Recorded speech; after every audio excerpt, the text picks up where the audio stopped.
अस्सलाम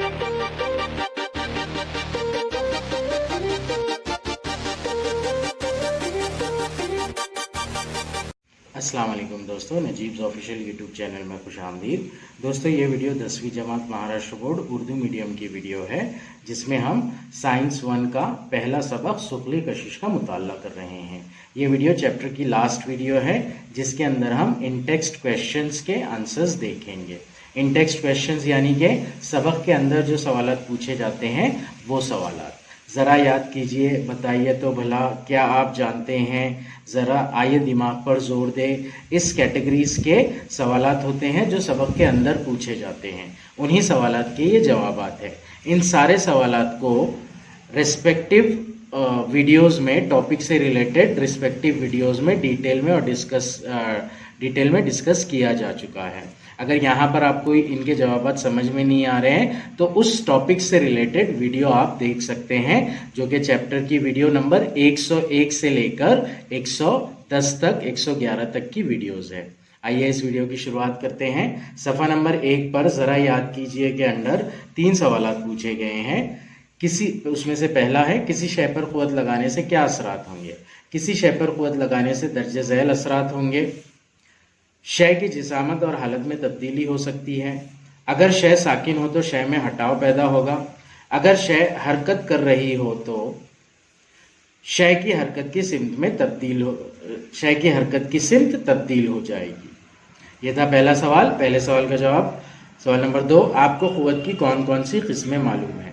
हमें क़ुव्वत की दर्जे ज़ैल किस्में मालूम है। उज़लाती क़ुव्वत, मैकानिकी क़ुव्वत, मक़नातीसी क़ुव्वत, बर्क़ सुकूनी की क़ुव्वत, सुखली क़ुव्वत, मुतवाज़िन और गैर मुतवाज़िन क़ुव्वतें, मुताल्लिक़ा और गैर मुताल्लिक़ा क़ुव्वतें। सवाल नंबर 3 है, सुखली क़ुव्वत कशिश के मुताल्लिक़ आप क्या जानते हैं। ज़मीन जिस क़ुव्वत कशिश से दीगर अजसाम को अपनी जानिब खींचती है, उस क़ुव्वत को सुखली क़ुव्वत कशिश कहते हैं।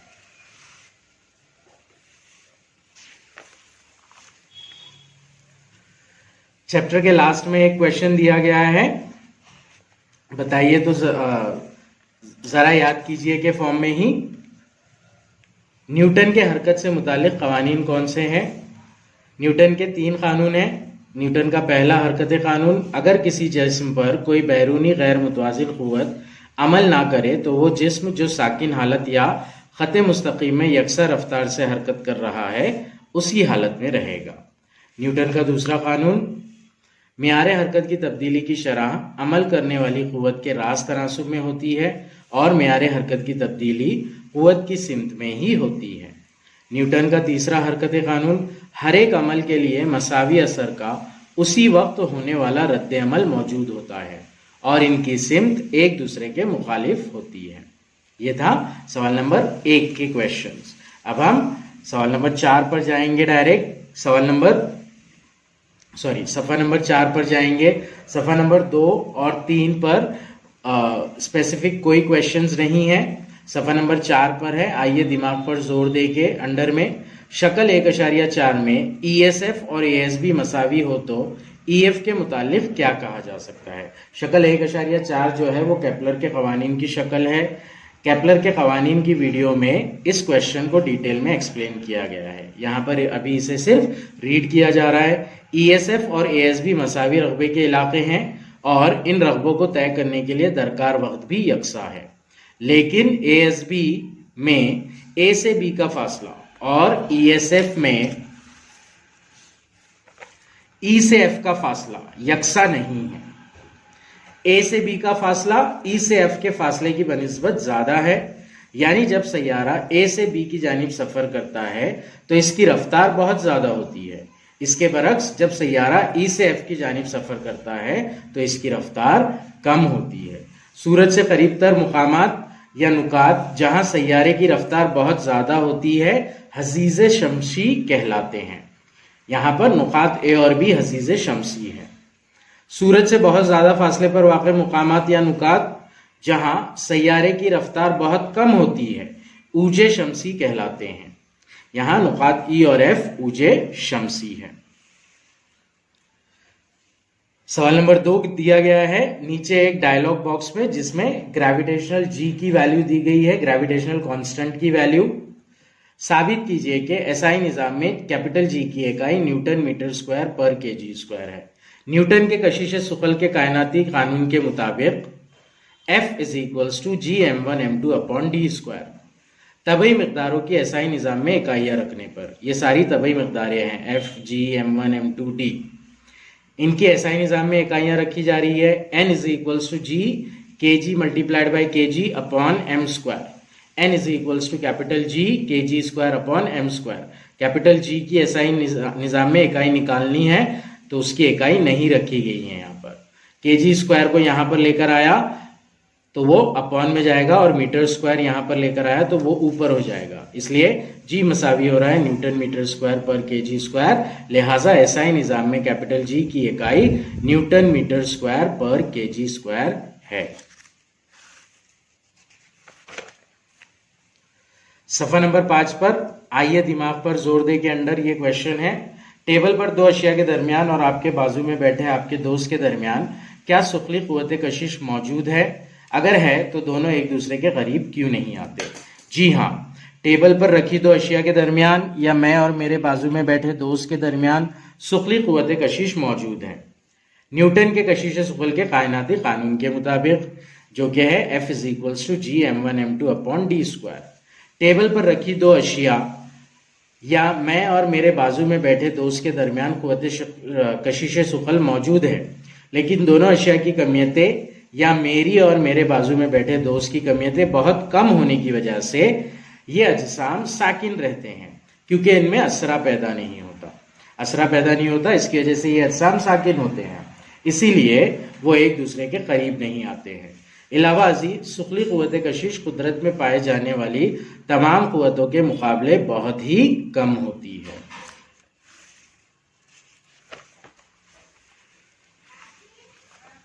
ये था सफ़ा नंबर 5 पे का सवाल। अब हम सफ़ा नंबर 6 की जानिब बढ़ते हैं। सफ़ा नंबर 6 में आइए दिमाग पर जोर दे के अंडर एक प्रॉब्लम पूछा गया है, उसके ऊपर दो मिसालें सॉल्व की गई है। तो मिसाल 2 में अब्दुल समद का इसरा मुस्तकिल रखकर रफ्तार के मुताबिक इसको अब्दुल बासित की जानिब एक सम हटने के लिए कितना वक्त दरकार होगा।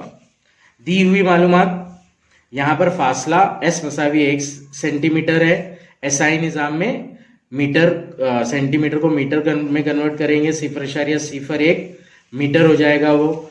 इसरा की कीमत 5.34 लेना है, जो यहाँ पे बोल रहा है इसरा मुस्तकिल रखकर। तो पिछले क्वेश्चन में जो इसरा था वही वैल्यू लेना है।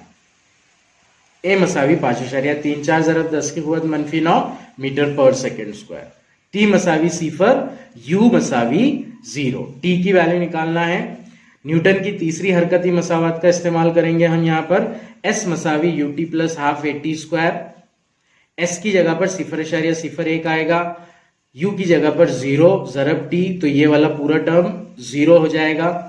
आगे बचता है हाफ ए की वैल्यू 5.34 ज़रब 10 की कुव्वत -9 और टी हमें मालूम करना है, तो टी की दूसरी एज इट इज आएगा 0.014। ये टर्म 0 है, इसलिए या इतना टर्म कैंसिल हो जाएगा, बचेगा 1/2 ज़रब 5.34 ज़रब 10 की कुव्वत -9 ज़रब टी की दूसरी। अब इस टर्म को सॉल्व करके टी की दूसरी की कीमत निकालेंगे। टी की दूसरी की कीमत 0.3745 ज़रब 10 की कुव्वत 7 हो जाएगी। उसे मॉडिफाई करेंगे हम 3.745 ज़रब 10 की कुव्वत 6। टी की दूसरी की कीमत है हमारे पास, हमें टी की वैल्यू निकालना है, तो तरफैन का जज़रुल मुरब्बा ले लेंगे। तो इस तरह टी की वैल्यू आती है 1.935 ज़रब 10 की कुव्वत 3। टी इकाई में लिखेंगे हम, 10 की कुव्वत यानी 3 यानी कि 1000 होता है, तो 1.935 को 1000 से ज़रब देने पर 1935। टी की एसआई इकाई, एसआई निज़ाम में इकाई सेकेंड। अगर मिनट्स में बोलना है तो टी की वैल्यू 32 मिनट 15 सेकेंड होगी। इसलिए अब्दुल समद को अब्दुल बासित की जानिब एक सम हटने के लिए 1935 सेकेंड दरकार होंगे। ये जो प्रॉब्लम है ये चैप्टर की वीडियो में पूरा डिटेल में डिस्कस किया जा चुका है। ये था सफ़ा नंबर 6। अब सफ़ा नंबर 7 की जानिब बढ़ते हैं। सफा नंबर 7 पर आइए दिमाग पर जोर दे। इसके अंडर क्वेश्चन है, न्यूटन के कानून के मुताबिक हर एक शय दूसरी हर शय को कशिश करती है, यानी जमीन सेब को अपनी जानिब खींचती है, इसी तरह सेब भी जमीन को इतनी ही कुव्वत से अपनी जानिब खींचता है। फिर सेब जमीन पर क्यों गिरता है, जमीन सेब की जानिब क्यों नहीं जाती? जवाब है इसका, न्यूटन के कशिश सुकल के कायनाती कानून के मुताबिक हर शय दूसरी हर शय को कशिश करती है। जिस कुव्वत से जमीन सेब को अपनी जानिब खींचती है, उसी कुव्वत से सेब भी जमीन को अपनी जानिब खींचता है। लेकिन जमीन की कमियत सेब की कमियत के मुकाबले में बहुत ज्यादा है, इसलिए जमीन की सुकली कुव्वत के सबब सेब में इसरा पैदा होता है।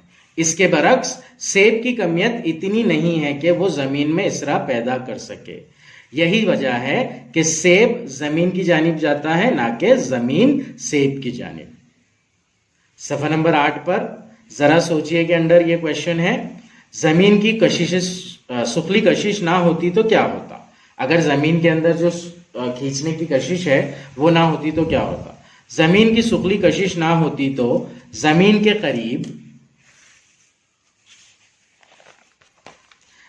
के करीब तर तमाम छोटे बड़े अजसाम आजाद हो जाते।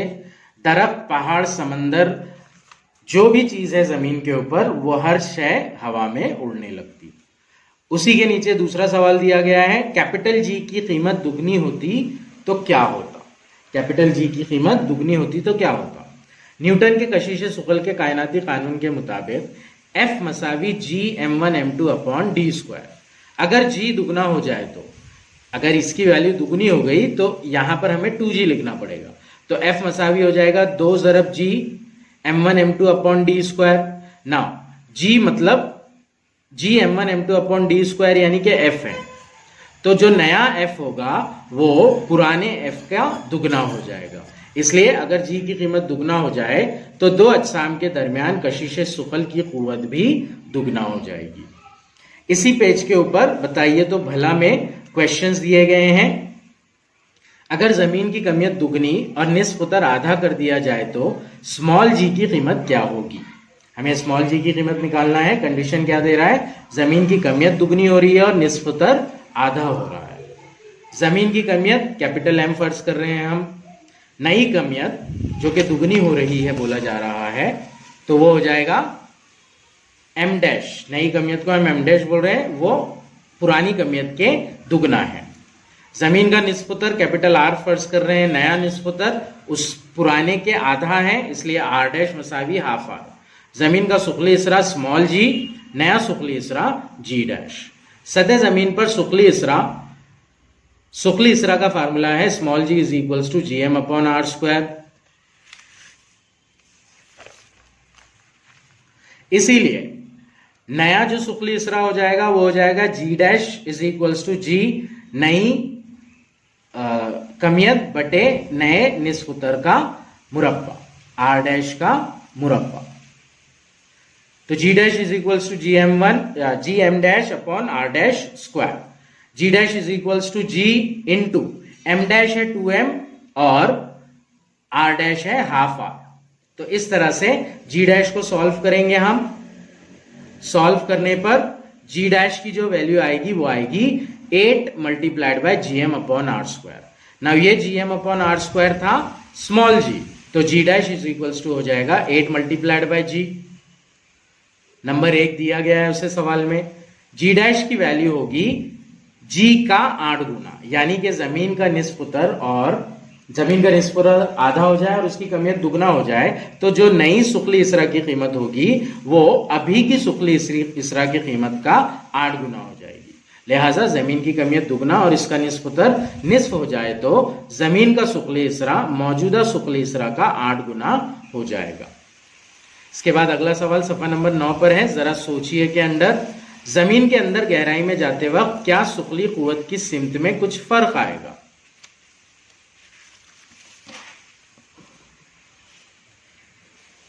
जवाब है उसका जी नहीं। जमीन के अंदर गहराई में जाते वक्त सुखली कुव्वत की सिमत में कोई फर्क नहीं आएगा। सुखली कुव्वत की सिमत हमेशा जमीन के मरकज के जानिब ही होती है। उसी के नीचे दूसरा सवाल दिया गया है, जमीन के मरकज पर जी की कीमत कितनी होगी? जमीन के मरकज पर जी की कीमत 0 होती है। सफा नंबर 10 पर आइए दिमाग पर जोर दे के अंडर पहला सवाल, सतह जमीन से ऊंचाई पर जाए तो क्या आपका वजन मुस्तकिल रहेगा? जवाब जी नहीं, सतह जमीन से ऊंचाई पर जाए तो हमारा वजन मुस्तकिल नहीं रहेगा। वजन कमियत और इसरा का हासिल ज़रब है। Weight is equals to mass into acceleration. जमीन के ऊपर वजन है, इसलिए एक्सेलरेशन जो होता है वो स्मॉल जी यानी कि एक्सेलरेशन ड्यू टू ग्रेविटी जमीन के जरिए पैदाशुदा सुखली इसरा लिया जाता है। जैसे जैसे सतह जमीन से ऊंचाई पर जाए तो स्मॉल जी की कीमत कम होने लगती है, लिहाजा ऊंचाई पर जाने पर हमारा वजन भी कम होता जाएगा। ये था जवाब उसका।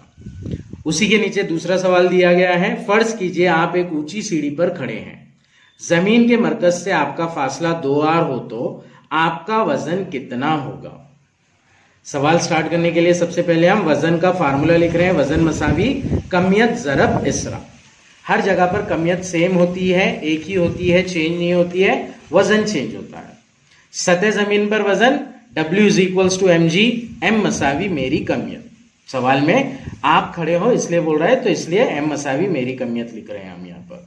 लेकिन स्मॉल जी की जो वैल्यू होती है वो gm अपॉन आर स्क्वायर होती है, इसलिए सतह जमीन पर मेरा वजन W is equals to m gm upon R square हो जाएगा, यानी कि W is equals to g capital M small m upon R square.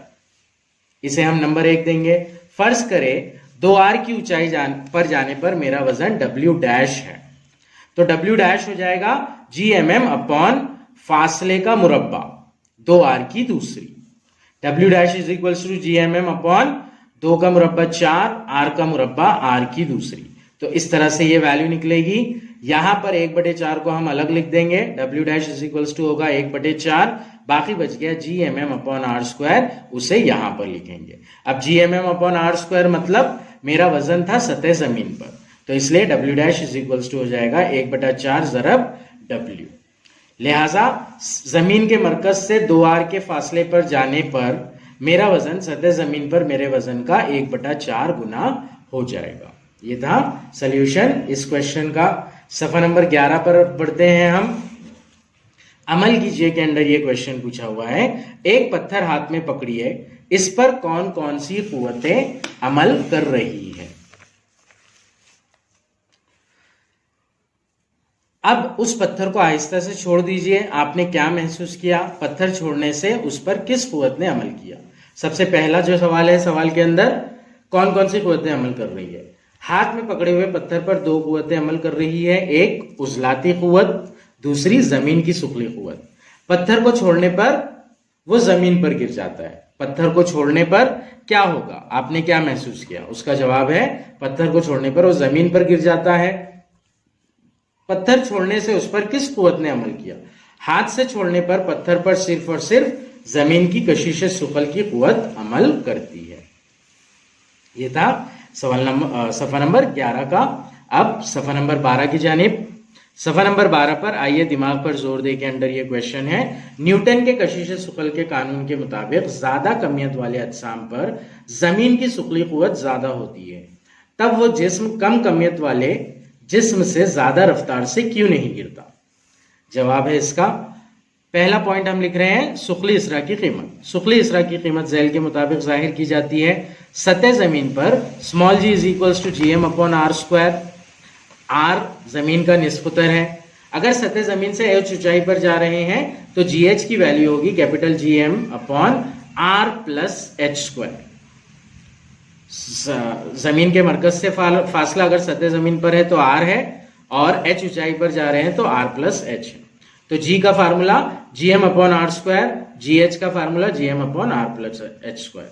यहाँ m जमीन की कमियत, r जमीन का निस्फ उत्तर है। अब इन दोनों फार्मूले में हमें जो बॉडी है, जो जिस्म है, उसकी कमियत कहीं पर नजर नहीं आ रही है। मंदरजा बाला ज़ाब्तों से यह वाज़ेह होता है कि ऊंचाई पर मौजूद अजसाम में सुखली कुव्वत के सबब जो इसरा पैदा होता है वो इनकी कमियतों पर मुनस्सिर नहीं होता है, वो इनकी कमियतों पर मुनस्सिर नहीं होता है। चूंकि शय का वजन उसकी कमियत के रास्त तनासुब में होता है, यानी ये इसरा इन अशिया के औजान पर भी मुनस्सिर नहीं होता है। इसलिए ज्यादा कमियत वाला जिस्म कम कमियत वाले जिस्म से ज्यादा रफ्तार से नहीं गिरता, बल्कि दोनों सेम रफ्तार से ही गिरते हैं।